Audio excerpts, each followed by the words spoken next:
Did you enjoy this? I really enjoyed this. I must tell you, I got hooked on Wimbledon back in the 80s.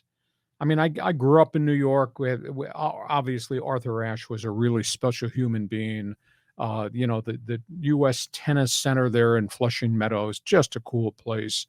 U.S. Open, as great an event as there is, not equal to what goes on at the All England Lawn and Tennis Club. But I got hooked in the 80s, and I loved watching McEnroe. And then obviously that became Borg versus Connors. Mm-hmm. And then we had Boris Becker. And then we fast forwarded. Pete Sampras had such a great career for maybe a decade. And Jim Courier showed up and was so much fun to watch. And then we got Agassi. And then we got the modern day superstars, Nadal and Federer, and now Novak Djokovic. What a phenomenal men's final at Wimbledon on Sunday. Carlos Alcaraz, who was down 1-6, lost the first set, 1-6, came back and won 3 of the next 4 and put Djokovic away. And who is Djokovic?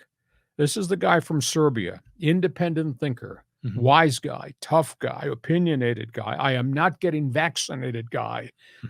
Was ordered, expelled from the U.S. last year, was not allowed to play in the U.S. Open because he did not have the vaccine. And you look at his career, he had won 5 Wimbledons in a row. He was going for his 8th cup overall in London. Guy has been to the finals 32 times of Grand Slam events. 32 wow. Grand Slam finals, had won 23 of them. He was about to break Federer's record and Nadal's record of all-time greatest wins, and he gets knocked out. And Alcaraz you talk about playing on the edge and playing with emotion and playing with heart. It was a battle of attrition. He wore this superstar Djokovic down. I mean, it was phenomenal. Half the people in the seats, and I emailed back and forth with a journalist from London who's there. He said, it's amazing. When Djokovic would serve, the Djoko fans would go crazy.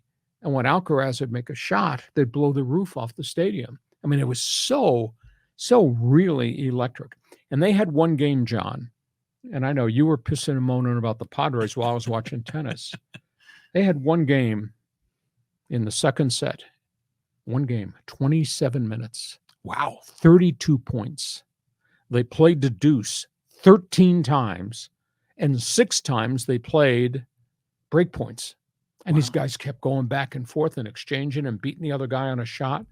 I mean, it was slam and smash, and it was come to net. It was overhand shots, and it was dropping balls into the corner. I mean, it was phenomenal to watch. And Wimbledon it's just one of the most unique events. I mean, the Masters is really unique. There's no doubt about it globally. This is the equal to that. And now we have a changing of the guard. 20-year-old Spaniard wins his 2nd Grand Slam in about a year and a half. It was a really cool thing to see.